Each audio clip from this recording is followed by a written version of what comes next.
Hey everybody, it's episode 152 of the Author Stories podcast and the very last episode of 2016.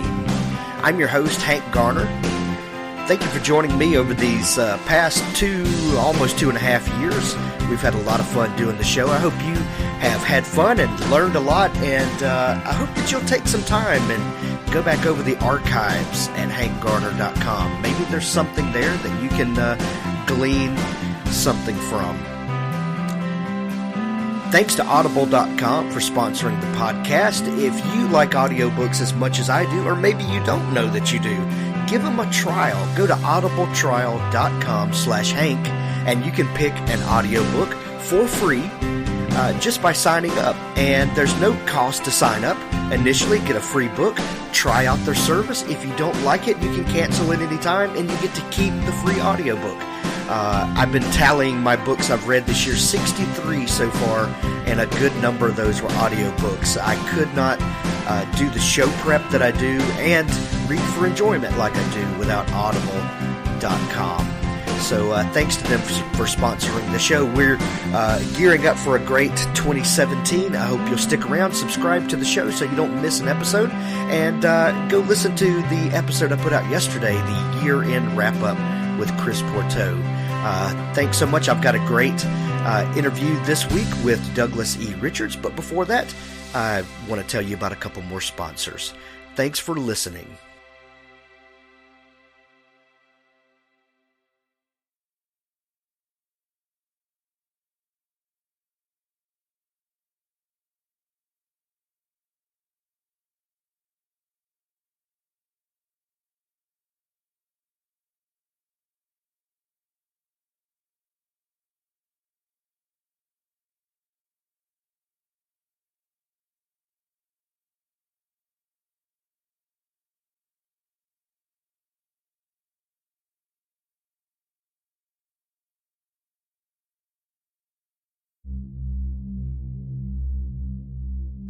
It's worse than that. God will ignore us entirely. A searing act of bioterrorism, a catastrophic plague they call the pretty pox. Most of the human race is dead, and for 2 years Ari McInnes has been alone, riding out the aftermath of the pretty pox, waiting for her own inevitable end. Hidden in the attic of her ruined home, Ari survives by wit and skill, ritual and habit. Convinced that humans are a dangerous fluke, a problematic species best allowed to expire, she chooses solitude, even in matters of life and death. Ari's precarious world is upended when her youngest brother, a man she's never met, appears out of nowhere with a badly injured woman. Their presence in the attic draws the attention of a dark watcher in the woods, and Ari is forced to choose between the narrow beliefs that have sustained her and the stubborn instinct to love and protect. In Book 1 of August Ansel's captivating new post-apocalyptic series, After the Pretty Pox, cast an unwavering eye on what it means to be human in a world where nature has the upper hand, and the only rules left to live by, for good or ill, are the ones written on our hearts. After the Pretty Pox, The Attic, by August Ansel is available now on Amazon.com. Check the show notes for the link. Pick up your copy today of After the Pretty Pox, The Attic, by August Ansel. August Ansel is the pen name of Carla Baku. Find her website at www.carlabaku.com. Well, thanks for joining me again for the Author Stories podcast, where I bring you the story behind the stories and the storytellers. Today, I've got an author that I'm really excited to share the show with all of you, the listening audience. My guest today is Douglas E. Richards, and I discovered him through his book, Wired. And when I read it, Doug, I sent you an email right after that, and I said, I've got to talk to this guy. So thank you so much for giving us your time today. Oh, you're very welcome. So I begin each show with a variation of the same question, and that question is, what is your first memory of wanting to be a writer? First off, my memory is horrible. Unfortunately, I barely remember what I had for breakfast this morning. Me But too. Don't feel but I bad. think I was probably, I don't know, 8, 9, or 10. At that time, I read a steady diet of nothing but science fiction. In fact, that's about all I did was read science fiction, and only science fiction. And it turns out I read adult science fiction, so there really wasn't any. There was some kids' science. There was like Danny Dunn, and some others, but anyway, I was reading the greats of science fiction. And love that. And so I actually, when I was like 9 or 10, I set out to write a novel, a science fiction novel. And I think I got like 30 or 40 pages done. And it was kind of humorous looking back on it because I had like a married couple. And I'm trying to write dialogue for a married couple, and I've never even held a hand of a girl before. And I'm trying to write realistic married couple dialogue. Right. So I think it was a little ambitious, and it never really went anywhere. But that was kind of my first try. Oh, that's great. Did you have any teachers or family members that sort of recognized this spark in you? Not really. My family a little bit, but I kind of abandoned it. So I tried that, and then I really never went back to it. And for a long time, I didn't even write any short stories or try anything fictional for a long time. I went on to get a master's degree in molecular biology, which is like genetic engineering, and I was in a PhD program, but I hated lab work.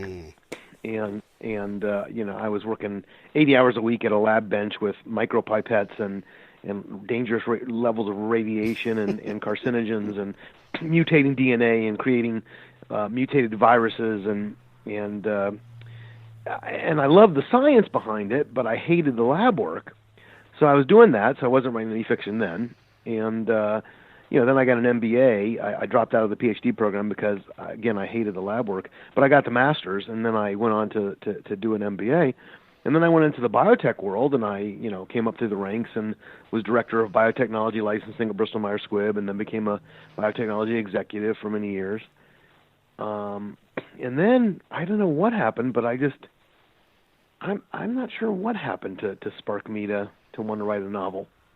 What was that? When? Never mind what sparked it, but when that did happen, what was that idea that you got? That a lot of times they just seem to come out of nowhere, but this thing sort of infects our mind, and we can't shake it loose. Was it sort of like that for you?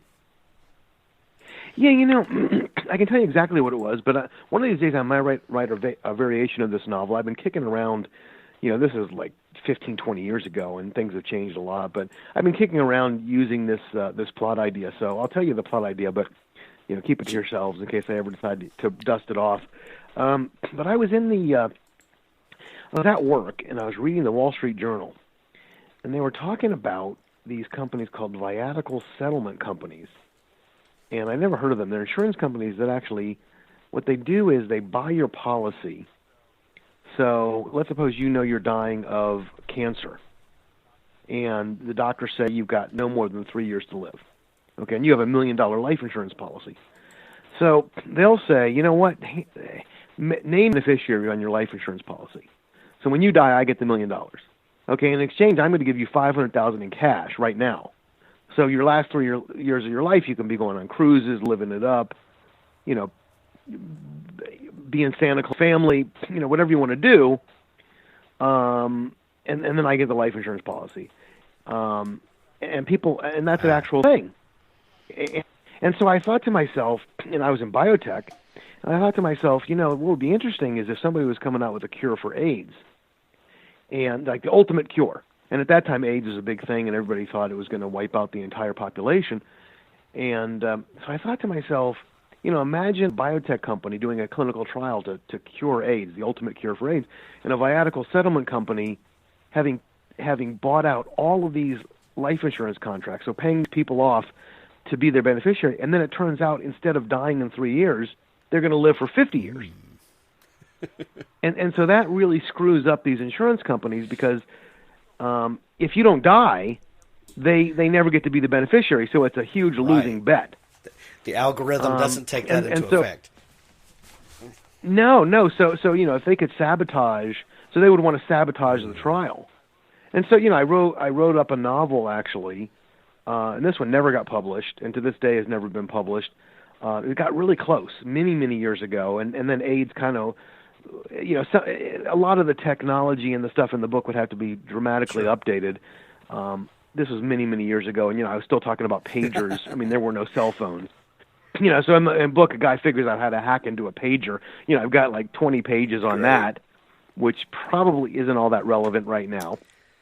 So anyway, that was the first one I did, and that was the kind of the idea. And after that, so did you finish that book and then sort of start shopping it around?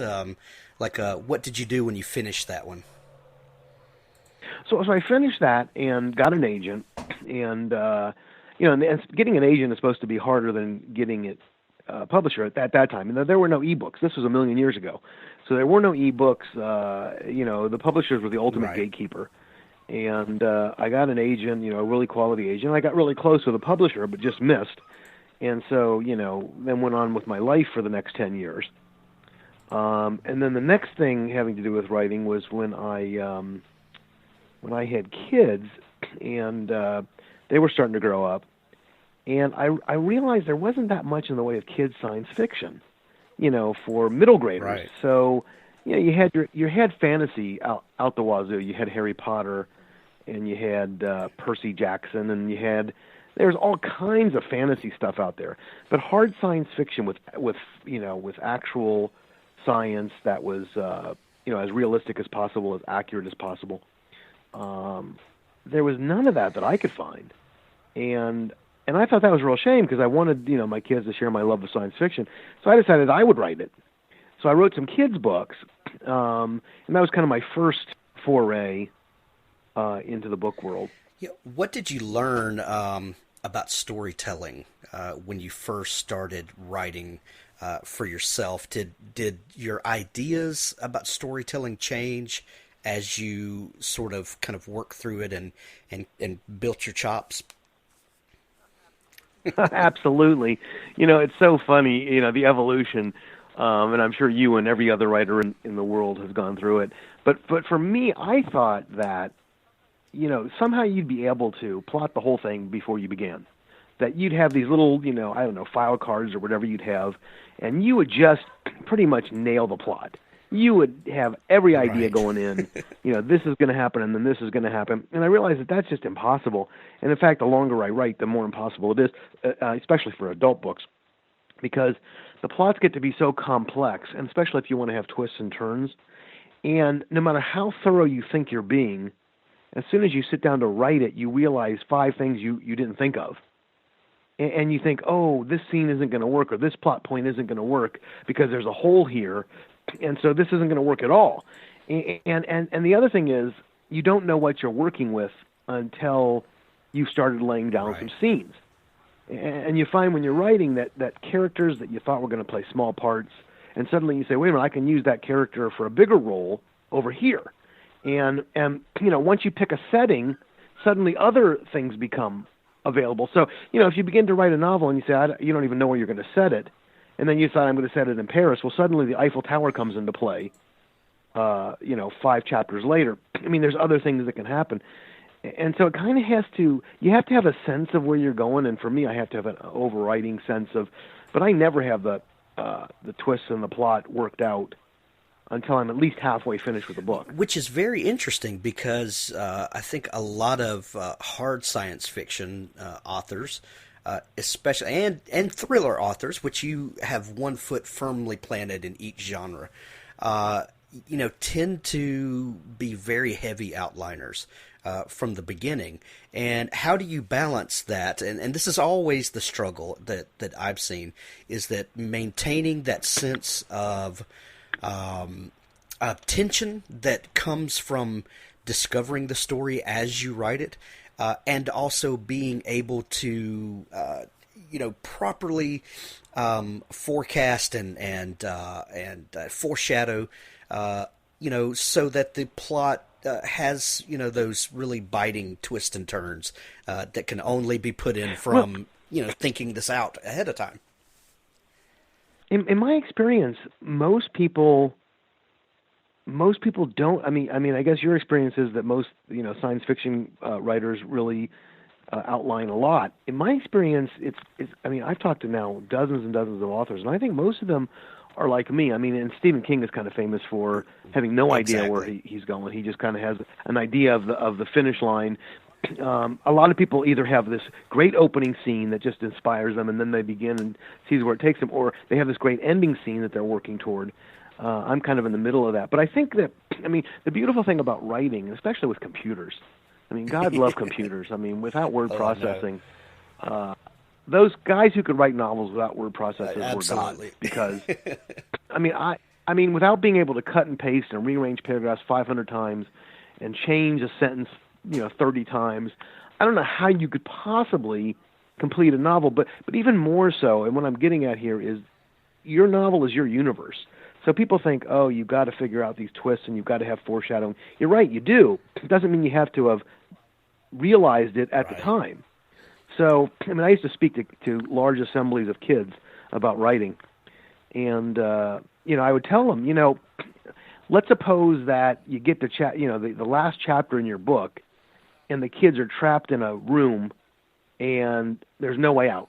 And if only they could pick the lock, but they have nothing to pick it with. Well, you can go back in time. You can go back to chapter 1 of your book, and you can have them have a fight. And the girl runs into a room and closes the door and locks it. And her brother, while she was at summer camp, he learned how to pick her lock.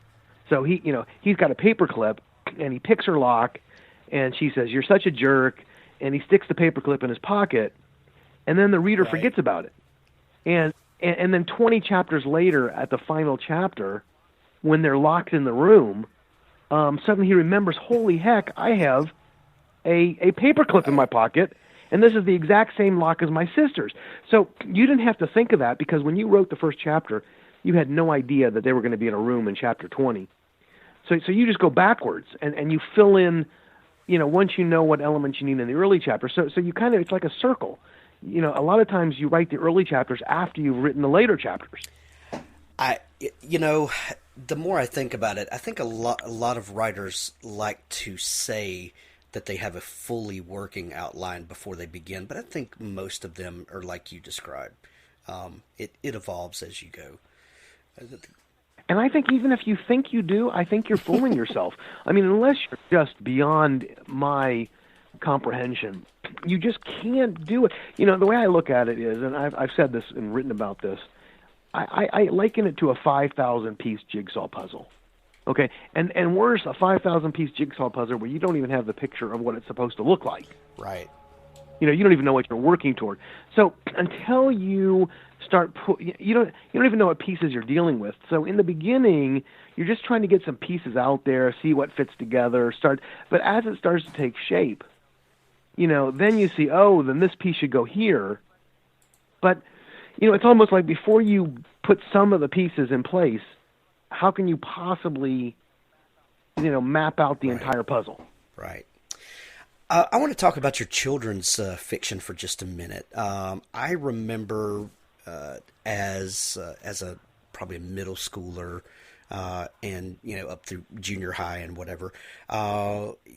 This was the early 80s, and the home computer revolution had happened, and I was teaching myself programming and things like that in my bedroom, and was a complete nerd geek kid, and was always looking for stuff to read, and there was a certain amount of kids fiction that came out that tried to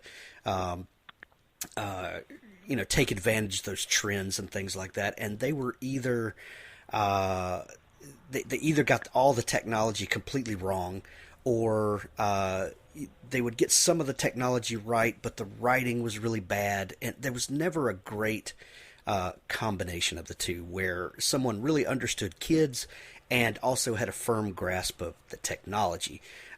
what are some of the challenges when writing for kids, where you don't dumb down the subject matter, but you also make a book that kids actually want to read? Yeah, I think, so that's what I set out to do, and that was kind of my first published novel. It was called The Prometheus Project, Trapped, and then I did 2 more in that series, and they were incredibly well received. I mean, it was crazy. I mean, I did it just to see if I could write something for my kids, and it's hard. It's harder than for adults because for that very reason, because I don't remember what kind of vocabulary a 4th grader can master, or a 5th grader.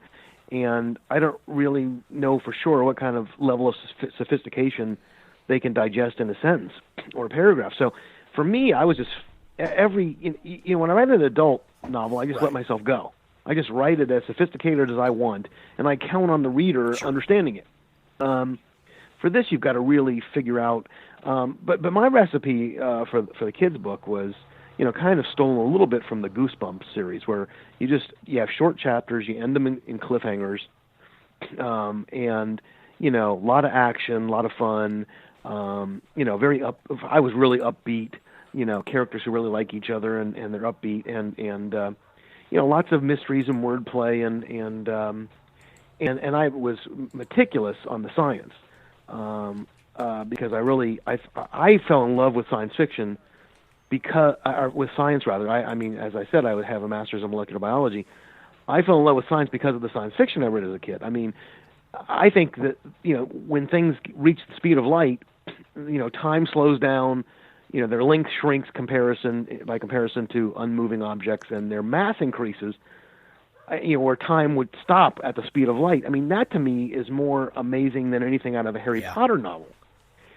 And so the far out stuff I learned in science fiction that was accurate just made me fall in love with science, and I wanted to do the same. So I did that with this book, and it actually got endorsed by probably 15 state science teacher associations, the American Association for the Advancement of Science. It was listed as California Department of Education's recommended literature for math and science. I mean, I got endorsements, and Primary Science, which is a magazine for educators in the UK, did a terrific review of the books. Asimov Science Fiction magazine did one. I mean, I had no idea if I could write or how well received these would be, and they surpassed my wildest dreams in terms of their, and more importantly, kids. Like 99% of them just loved the book. I mean, I would go into assemblies with 400 or 500 kids, and it would be like I was Elvis entering the building. It was a ton of fun. I mean, the problem was, I just never made it to the next level because I had this tiny little publisher, really tiny publisher. As close to self-publishing as you could get, a kind of a ma and pa shop, and they just couldn't get them properly into bookstores. I sold them. They had to print them themselves, and I sold a lot, and kids loved them, and I got endorsements everywhere and in magazines everywhere. But in terms of going to that next level, like the kind of Harry Potter or where they really explode, it just never happened. Did you bounce your ideas or chapters that you had written off of your own kids as you were writing? Absolutely. Yeah. Absolutely. In fact, the heroes of the story are Ryan and Reagan, and my kids are Ryan and Reagan. So, I named the main characters after them, and they were brother and sister, just like in real life. And so they definitely, I would bounce vocabulary off them. Hey, Ryan, do you have any idea? Do you know what this word means? Just to make sure that we were, on the right track. That's great. Did you ever worry that you would be pigeonholed? And this is, I don't mean this to sound the way it's going to sound, but did you ever worry that you would be pigeonholed as a children's author? No, not really. I never even thought about it because, I just was hoping I could be successful anywhere in writing at that time. The first adult novel I wrote, which I hardly ever talk about. I'm doing this now, but, I usually start with the kids' books when I tell my tale because why go back in time 20 years when, but that one hadn't succeeded. It got close, and I had like I said, a top agent, but I was just hoping to break in anywhere. And nowadays, you see guys like, what's his name, Patterson. He's doing kids books, and everybody's going back and forth, and because of Harry Potter, doing kids books. I mean, that there's no shame in people doing both, and you don't really get pigeonholed. So.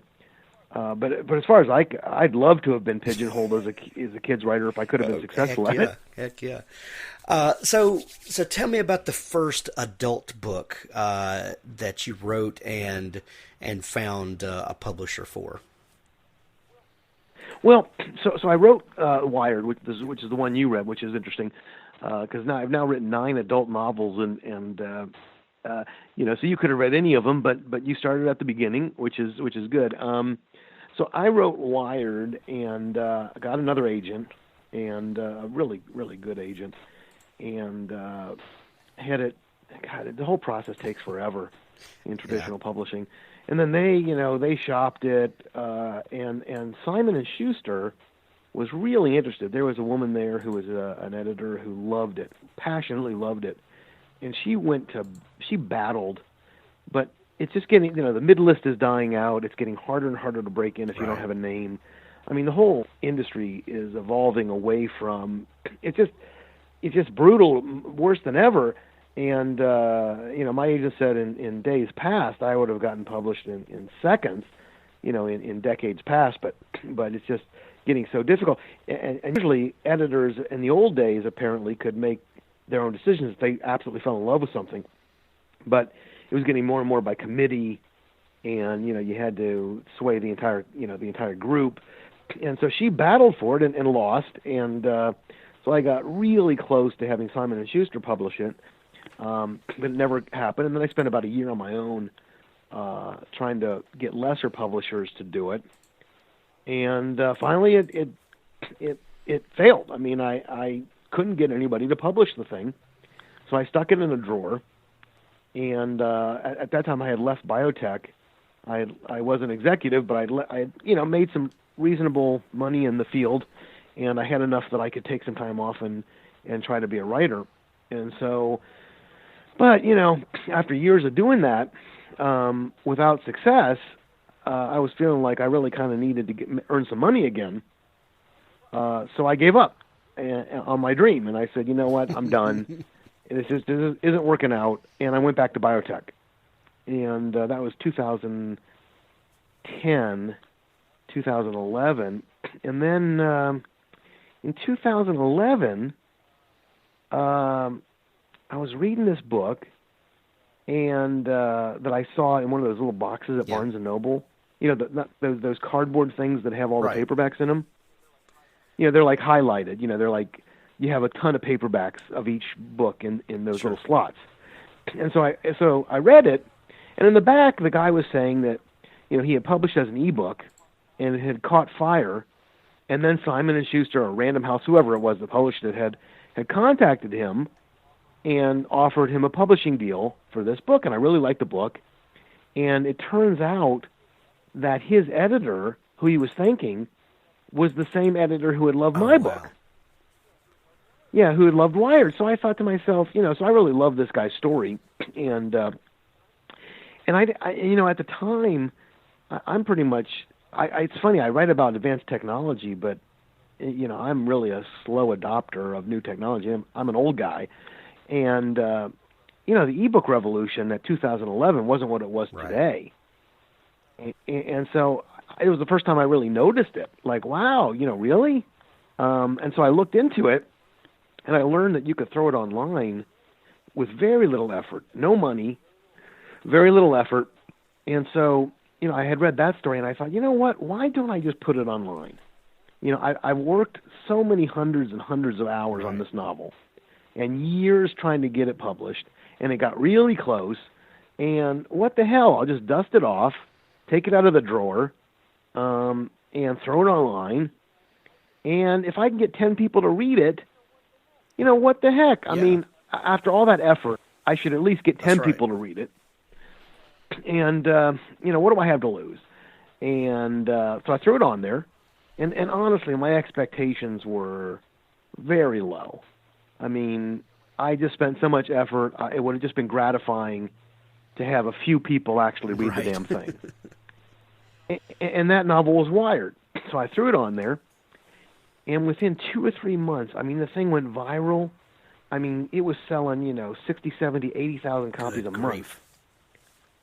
And I put it on in the middle of the year, and by October, it had made the New York Times bestseller list. And it stayed on the New York Times and USA bestseller list for 5 weeks. As a self-pub book? As a self-published book, the ebook list and the combined list, it was right under The Help. So it was like The Help and then Wired on the New York Times. And actually, my sister sent me the actual page of the New York Times book review and framed that I have in my office. Wow. And it was the coolest. Heck yeah. The day I made the New York Times best, that was the coolest moment of my yeah. life, other than my kids, of course. Oh, it was incredible. And it was just totally random, blind luck. I mean, it just went viral. People just really liked the thing, and word of mouth. And, in my defense, I mean, it wasn't totally random. When I put it on there, because I wasn't doing it for the money, and I just gave away as many copies as I possibly could. I would go on the like library thing and Goodreads, wherever I could, and give away copies. Hey, anybody who wants them, free copies, take it. It's called good marketing. Because my feeling was that I had no name and no way for anybody to find me. So my only chance was word of mouth. And so if I could give it away free to 1 million people, then at least I had a chance they'd tell some friends, or somebody would like it.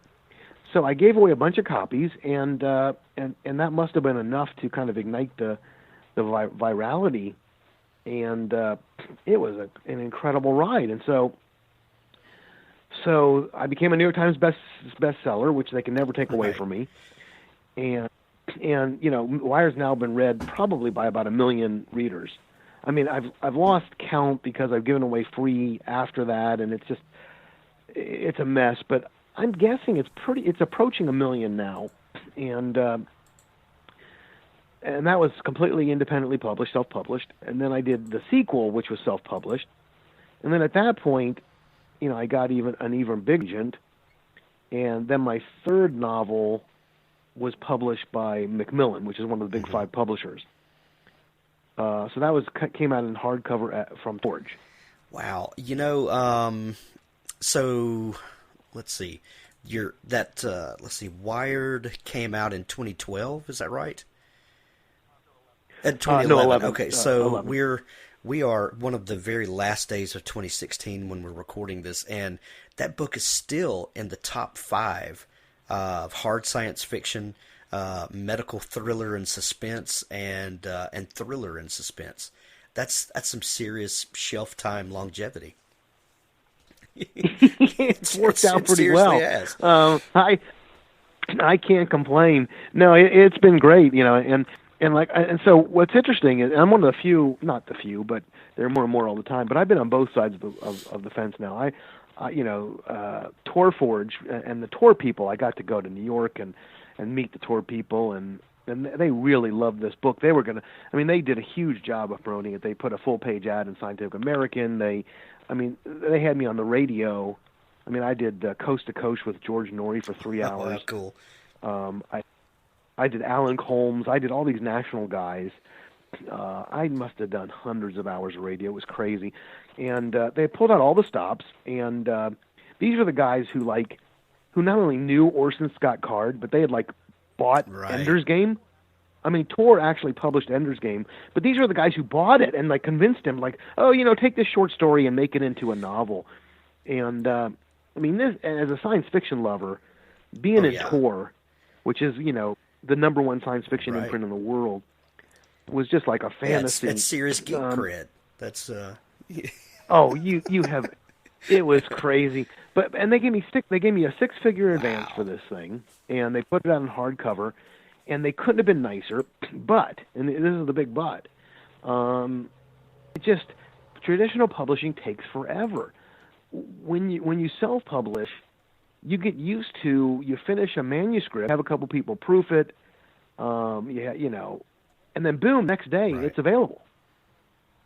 And with them, it was like, we'll get this out in 24 years, and in the meanwhile, don't put out any more titles because we don't want your own titles Right. to cannibalize it. And we're gonna charge $25 for a hardcover, and for every $25 hardcover we sell, you're going to get $2. Right. And for every $6.99 copy of Wired that I sell, Right. I get $5. Right.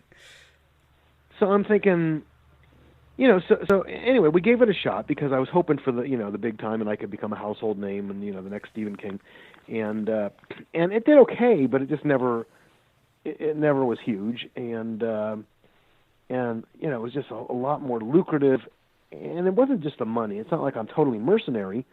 It was just having to wait so long for every book. Yeah. And my fans, having to pay $25, they weren't happy about that either. And the idea that publishing often is going to cannibalize your other titles is ludicrous. Most fans will read a book if they read it leisurely, 2 or 3 weeks, and then if they like you, they're ready to read something else by you. And if you don't have anything else to sell them, they're going to go find someone else to read. No, I totally agree. But I mean, they were just worried about having something pretty sure, close to sure. the launch. Yeah, so they didn't want like 2 new things, and really, I could have because there's such a lag time. So I love the people over there. They're so professional. They did such a beautiful job with the novel. I got to the point where I decided to when you suggested that we chat, I figured what the heck, it's been a long time. But there was a time there where I had done so many radio shows that I was blowing off national shows. I couldn't do any more. I was like, no, don't make me do another radio show. And especially because selling fiction on radio is not easy. So nonfiction, and I had like publicists, and they would tell you that if you're an expert and you're selling a nonfiction, how to date women, or best pickup lines, or best alcoholic drinks that you can buy for $1, whatever. That's perfect for the radio. People go on and they talk all about the stuff that's in their book, but for me, you can't really talk about your fictional book. Right. Yeah, and so it's kind of it's a more difficult thing, and so I did okay, but it just wasn't. It didn't move the needle as much as. Well, and not only has publishing changed so much, but media has changed. The old paradigm of radio where we have 7 or 8 minute blocks, and we could have someone spinning the dial every 7 or 8 minutes, and we've got to capture a new audience, and we've got to have some zinger that brings them in. Oh man, that's murder. That's why new media and podcasting and people like to settle in for a leisurely conversation and hear what really makes someone tick, and you only get that ability in a long form conversation. So publishers have to not only embrace the changes in the publishing landscape, but how we actually talk about products as well. It's crazy. No, I agree. Yeah. No, absolutely. So I'm happy to be talking on the radio again. It's been a long hiatus, but I'm back. We're happy to have you. So I read Wired. I loved the setup. I loved the idea. But where did that kernel of an idea come from when Wired was born in your mind? So Wired is about, and this is annoying to me. There's a movie Limitless and a TV show Limitless about you take a pill and you become like super genius, and that came out after Wired, which is frustration because every once in a while I get somebody say, "Oh, you got this from Limitless." No, the other way around. But whatever. But the idea of what if you could just become 100 times more intelligent than you are. What kind of problems could you solve? What would that make you make? And the more I thought about it, the more I thought, that it would make you pretty sociopathic, you would think. Right. And there's kind of a precedent for that. If you're a Star Trek fan, one of the very first episodes, I think the first of the new, they tried Star Trek once and it failed, and then they tried again. They were going they were going to cross the galaxy, and somebody got zapped, and he became like a god. Right. Yeah. Do you remember that one at all? He became like a god, and he could control things with the mind. He could read at super speed, and he turned into a sociopath. Right. And because we suddenly became insects. Right. And you think with that kind of intelligence, would that happen? And so anyway, I came up with the idea of, but what was really behind it, and I'll back up even further, was when I had written the kids' books, a senior editor at National Geographic Kids magazine, which had about 5 million subscribers, in very quality publication. She read it and thought I did a really good job of, teaching science to kids, a really good job of, presenting science at the kid level. And so she contacted me, and I began writing for National Geographic Kids. So I did a bunch of articles, and one of them I did was called Your Amazing Brain. For National Geographic Kids. And so to do that, I have to, to do a couple pages on the brain for a kid to understand, you have to do massive research. Because you have to try to understand everything you can and then pick the most interesting little bit. And so as I was studying the brain, and you read Wired, so you know what I put in there, what fascinated me was, and I never really realized how much more powerful your brain is than a supercomputer. You tend to think because, a nickel calculator can outdo you in calculation, that means the brain isn't very good. But the brain is massively parallel, and we've been evolved for survival, not to do math.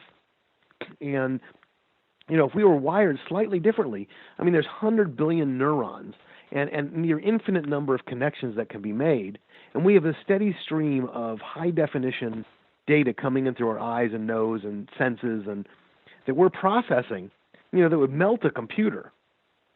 And so we have these amazing, and what I say in the book is you can see that in autistic savants. So people like in Rain Man who can memorize entire telephone books, or there are people who can do square roots of large numbers in their head as fast as a computer. So with that, it gives you a glimpse as to what the brain is truly capable of if it was wired slightly different. And that's the title, Wired. So if you rewire the brain just slightly differently to really take make full use of those 100 billion neurons, not just what evolution decided they should be used for, but kind of the most efficient designed use, you could really be a lot smarter. The science is really compelling in the book, but it's also a really fun read. It's a great thriller. Do you have any, or have you learned anything about writing thrillers to keep the action up, keep the reader engaged? Are there any tricks that you've learned to keep the story going? Not really. For me, the plot is everything. I think I'm an okay writer, but I don't feel like I'm ever going to win, awards of being the best writer that ever lived. I think what I try to do is stay out of my own way, writing-wise. So, I try to make it effortless to read and just flow, and so nothing too ornamental or amazing, or spend 7 pages describing a vase. I want to have clean writing that doesn't get in the reader's way. And so for me, the writing is just to tell the story, not because I want the prose, people to say, oh my God, this guy's a god of prose. But so for me, the plot is so important. And I'm, hitting my head against the wall while I'm writing novels. That's the hard part. Writing for me is the easy part. It's figuring out what to write that is brutal. Oh yeah. How long does it take you to to go from concept to finished novel? Well, it probably takes me a month or two to get a concept, every time now. And it's getting harder. I mean, how do these guys, written 30, 40 novels like Stephen King or Dean Koontz, how are they coming up with more novels? I don't know what it is. But, and I've heard this, I think some famous writer said this, so I'll paraphrase. And this is true of me. For every novel, I put every last good idea I've ever had in my life into that novel. Yeah. And then for the next one, it's like, okay, now what? Right. I have no good. So what I have to do is, I have to continually learn stuff and generate other ideas. So I have to become the most well-read guy in the world, but I can't read fiction anymore because I've got to suck it in through a fire hose. So in between novels, I'm reading books on philosophy and behavior and science of every kind. And, I subscribe to like 6 or 7 science magazines, Discover, Scientific American, New Scientist, endless. I read blogs. I'm always, so I have to kind of cram new stuff into my head because I use it all for every novel. Yeah, I think some of the old wisdom was if you want to be a great writer, maybe you should go get an MFA and learn to write flowery prose but I think the reality is to go out in the world and learn stuff so that you can find compelling stories and what's going on around you all the time. I think if, either you know how to tell a story or you don't. Now, that being said, even if you're great at telling a story, you have to have some level of aptitude for putting sentences together. And for me, like I said, I don't feel like that's my claim to fame, but I'm surprised at how many reviewers really love my writing. Really, really, so I found that kind of fascinating because that was unexpected for me. But again, I think it's a kind of a combination, and then you have to be super lucky. There are a lot of worthy writers out there with just brilliant books that just never make it. So it's a combination of storytelling ability, writing ability, and luck. Your current series is the Nick Hall series. What is who is Nick Hall and what is his story? Yeah, so it's the latest one that I wrote, but I kind of switch on and off. So with Nick Hall, I wrote the first one, then I wrote a couple of other standalones, then I wrote a second one, then I wrote some standalones, and then I wrote the third one. So I kind of go back to it when I'm kind of stuck and I don't really have any great standalone ideas, and I say, okay, I'll go back to the Nick Hall universe, which I love, by the way, and which readers seem to really enjoy as well. So Nick Hall is a guy who he wakes up in a dumpster. That's how the story begins. He wakes up, he's in a dumpster. His memory's gone, and everybody's trying to kill him. And and he thinks he's going insane but the bottom line is he quickly realizes that he can read people's minds perfectly, and he can't stop. So it's driving him crazy because he can read everybody's mind, and he also can surf the web with his thoughts. So he can kind of close his eyes, and inside his visual cortex, he can Google stuff. And you want to Google Map stuff. The map's floating. It looks like it's floating in front of him, even though it's inside his brain. And he can do texting inside his head. And so he's kind of a double threat. These kind of capabilities make him amazing. He could be, talk about the perfect special forces guy. He could be sitting at a cafe in Baghdad, talking to somebody. Meanwhile, he could be painting targets with his eyes, for people to be bombing. He could be, embezzling money from somebody's bank account, while he's looking at you and not have the computer. So everybody's trying to kill him. And, he comes to realize that somebody put electronic implants in his brain that allow him to do this. He doesn't know who they were, why they did it, what's going on. So he's got to kind of figure it all out. And so that's kind of the basis of that plot. And that first Nick Hall book is called Mind's Eye. There are three Mind's of Eye. them out now. The latest book 3 came out just a couple months ago. I just added Mind's Eye to my Google. I mean, to my Amazon account. That sounds fascinating. I can't wait to get into it. Well, that's great. You'll have to let me know what you think. I think people seem to like it. You know, I talk a lot about the internet. And you know, one of the things I try to do in each of my novels is I take a big technological breakthrough, okay, and I really examine the hell out of it. Like, you know, okay, what seems like it would be good, you know, would it really be good? You know, what are the negatives? What are the positives? Let's really dig in. And so, you know, surfing the web with your thoughts. Well, the reason that I started this, by the way, is because I read an article that Intel is actually working on this. Wow. I mean, and I started doing notes in the back of my book. I don't think I did it for Mind's Eye, but I do quote the Intel article in the book. And people are working on it. You know, why use your hands? Why if you could just surf the web with your mind? And so I started thinking about the implications of that. And you know, look at how addictive the internet is. Right. How disruptive to society in so many ways. I mean, so what if you could view porn in your head while you're having sex with your wife? I mean, you know, that's. Or what if your eyes were cameras? So you're having sex with a woman. I don't want to focus on sex. It just happened to be the things that popped to my mind. But you know, what if you sex with a camera and with a woman and your camera, right? Because you know, if you could surf the web, your eyes can, you know, immediately you could post it on the web. Right. I mean, this technology like, uses your eyes. It can go both ways. Get out of control really quickly.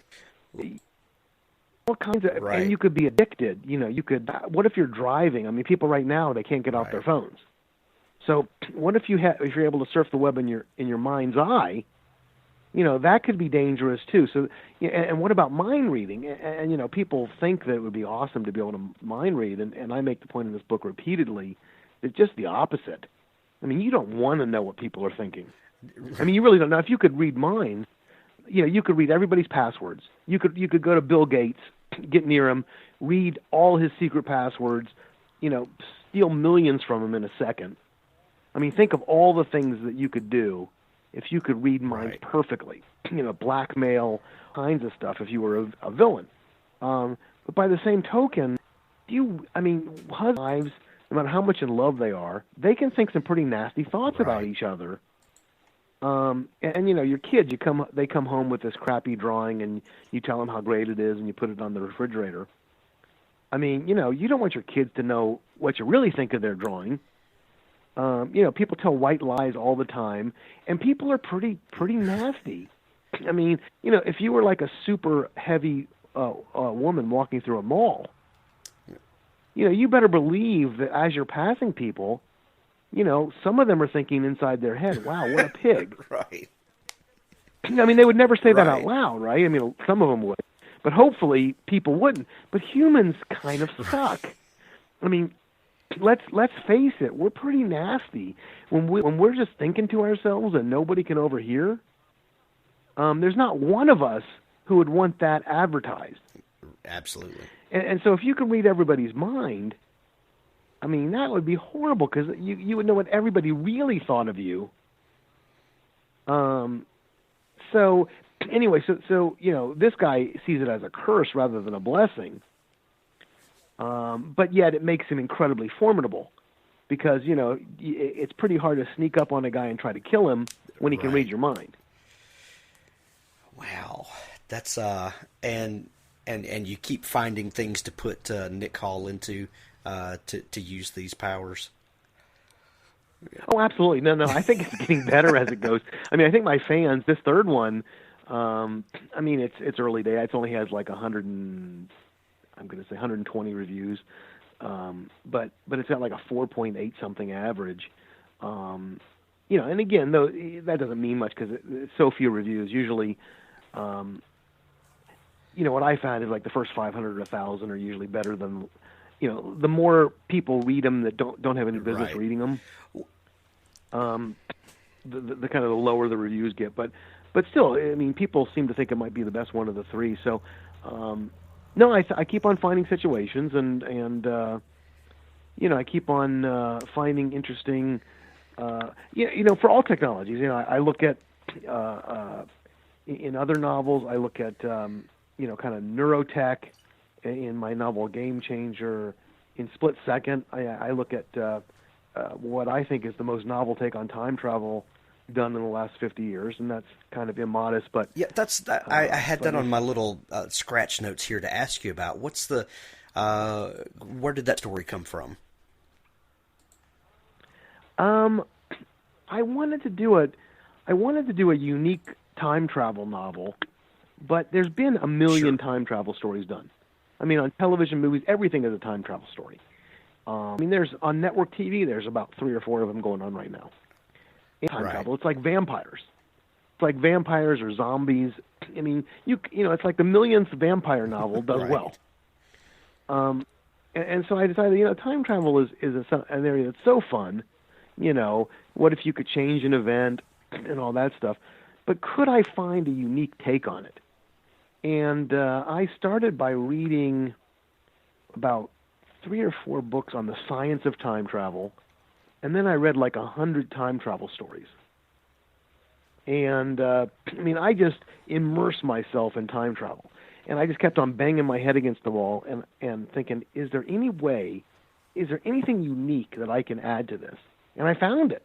And I'm not exactly sure how it happened, but if you read it, I know it seems egotistical to say that it's very unique, but I would argue that it's pretty darn unique, my take on time travel. And so the premise, just the kind of the hook of it all is, this guy can go back I don't remember what it is exactly. Let's say 1,000th of a second. So you can send something back in time 1,000th of a second, right? Not even a second back, just 1,000th of a second. Okay, and what good is that? I mean, you can't change anything. It's not fast enough to even, trigger a computer to buy a stock in that amount of time. I mean, so what good is it to be able to send something back in time 1,000th of a second? And that's all he can do. So what?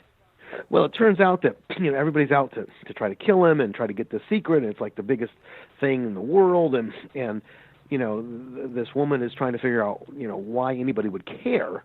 I mean, first she has to figure out what it is and what it means, but then why would anybody care about it?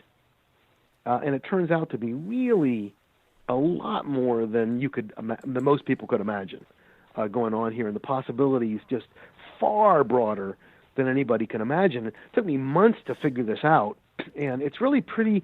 When you read it, I'm not going to give away a spoiler, but when you read it, I think you'll smile at how, like all puzzles, once you know it, it seems pretty obvious. Dang it, Douglas! I had to add that one to my Amazon account as well. You're not helping me with show prep for future episodes. Just yeah. Oh, there you go. Okay.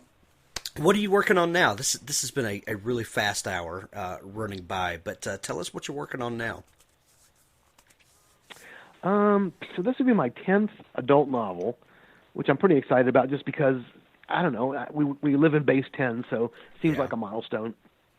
And not sure what the title's going to be, and I probably don't want to go into a lot of details about what it's about. Is this going to be a standalone or one of your series? Okay. It's going to be a standalone, yeah, and I'm pretty excited about it. I mean, it's always scary. They get harder every time, and I go through the same cycle. It's like this whatever the stages of dying or the 7 stages of this or that.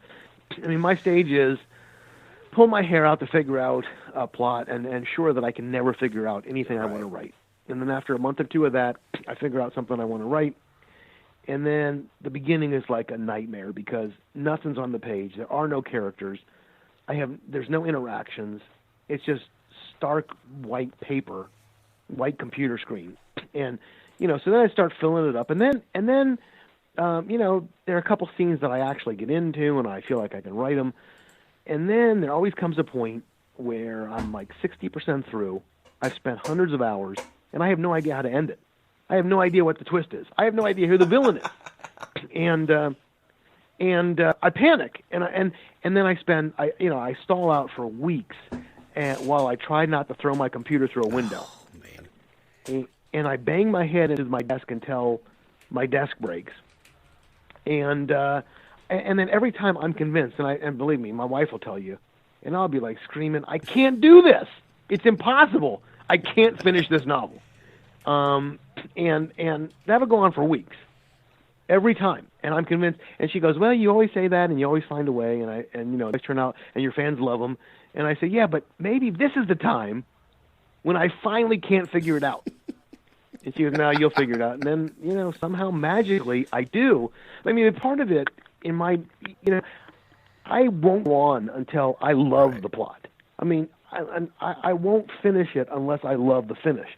So if I come up with an idea and I don't think it's really great and that my fans are going to love it, I won't do it. So, I mean, part of the problem is finding something that I love enough that I feel is worthwhile enough to finish the novel. So, I mean, I set a pretty high bar, but then I'm always sure that I can't possibly clear it. And so far, I have no idea how I've been able to figure this stuff out every time. And so I'm getting a little bit better at being more confident. Even though I have my moments where I'm convinced that I can't do it, I've done it so many times in a row now that I kind of am starting to feel like, okay, maybe I really can do this, and so I'm not quite as panicked, and my computer's danger is being thrown through the window. But it's still, I mean, I'm like died, and aren't we all? Unbelievable. It's and my wife, I mean, I'll scream. I say, and I keep on telling her, it's impossible to write a novel. It can't be done. And she says, yeah, but you've written like 15 of them with the kids. Yeah, but it's... Yeah. That was then. This is now. And it's impossible to write a novel. It really is. It shouldn't be possible. It's just too darn complicated. You have to juggle too many things. So anyway, so that's kind of my life. Oh, you have no idea how many people that just resonated with when you said that. It's because it is and we all go through those stages where, oh, this is the best idea ever, to, oh my God, this is utter crap, and oh, I think I know, and then, oh, I think it's going to be okay. Oh, no, worse than that. So then I get through this. Oh, let me finish. I know we're finished with our hour, but let me just tell you one more thing. So then I get through it, and I finally figure out the ending, and then I finish it. And then I'm reviewing it, and I read it, 10 times in a row and clean it up. And after I've read it the 10th time, I despise it beyond words. I despise every word. I mean, things that I thought were brilliant, I think, oh, God, this is bad. And it's like if you have this great joke with a great punchline, but you've told it 100 times, it's like it can't be funny to you anymore. Right. Because you kind of know every twist, and then you begin to think, well, wait a minute, is this twist, is this obvious? I mean, is this interesting? Because for you now, for me, it's become boring. Because I've written it, I know it, and not only have I read it, I've read it like 100 times. And so by the end of each novel, right when I'm ready to publish it, I'm convinced that I'll finally have a gigantic dud, and all my fans will leave me and say, this guy finally blew it. I mean, he's over, and so far, so I send it out to a couple people, and so far every time, they seem to really like it. So I have a maybe an example that's likened to that. I did a a play, a community theater play. My son and I did a few years ago, and I remember going through rehearsals and some of the first rehearsals, we would laughed at dialogue, and we laughed where the jokes were and all that. By the time you've rehearsed this for 3 months, none of the jokes are funny anymore, and you're just thinking, when we put this on for an audience, it's just going to completely bomb. Nobody's going to laugh at any of this.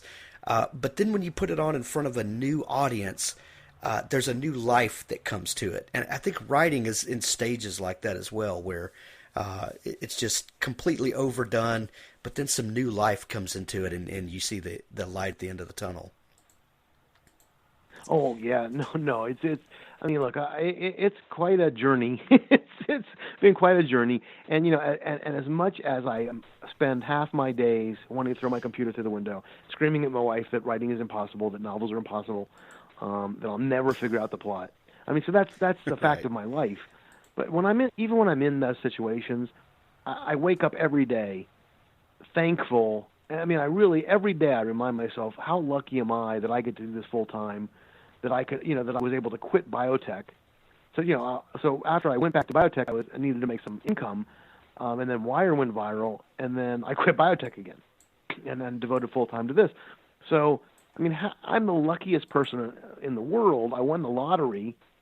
Wired had no business going viral, but it did, and now I get to this, wake up in my pajamas, and make my own schedule. So, as much as I whine a lot these days, it's a pretty good gig. I'm mindful of how lucky I am. I really am. Doug Richards, where can people find you on the web so that they can connect with you and get plugged into your back catalog and watch for what's coming up new? Well, so Amazon, has all of my titles, and it has audio of all of them as well. I think almost all of them through Audible, which is an Amazon company, for those people. But Amazon has paperbacks as well, and so that's the number one spot. Then I've got a website, www.douglaserichards.com, and it's a horrible website. I mean, I have no talent when it comes to covers, websites. I mean, it's a disaster. But still, if you're interested, go there, and you can sign up for my mailing list, on there if you want. And I plaster my email everywhere, and people write to me all the time. I mean, every day somebody writes to me. So that's doug@san.rr.com. I put that in every single about the author on Amazon, my synopsis. You don't have to go more than 5 minutes without finding my email somewhere, because I love to hear from fans. I also have a Facebook page, and it's not a fan page; it's an actual page, and it's Douglas E. Richards author page. And I accept all friend requests. That's kind of a fun page. I keep people posted on my releases, and sometimes I'll have like cover contests, or ask people what they think of a synopsis. And my fans are super at giving me great feedback, and they love my cover contest, where I'll put up my 2 horrible covers and they'll choose which is least horrible. Your covers are fantastic. And no, I appreciate that, but I know where I'm not talented, and any of this other stuff like website is a disaster. But I think it's fun. People seem to enjoy. I respond to everybody always, emails or on Facebook. Never let go unresponded to. Although Facebook is getting to be like the Wild West. I mean, I'm getting some strange friend requests from people who aren't real. Yeah, and they're trying to sell their knockoff sunglasses on my Facebook page. You get a lot of that. It's so it's getting I have to screen out a little bit more careful. So hopefully, if you friend me on Facebook, you have to look real. I'll accept everybody who looks real.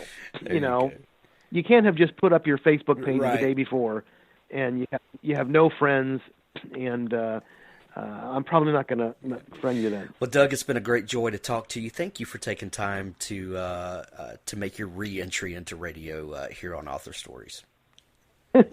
Hey, thanks for having me, and let me know what you think of those books. I'll shoot you a message. And you can let everybody know, in your whole radio audience. But only if you love them. If you hate them, you can feel free to keep that to yourself. Doug, thanks for joining me today. Thank you. Bye-bye. Thanks for listening to the Author Stories podcast. Join me each Tuesday and Friday at hankgarner.com for a new episode. Thanks for listening.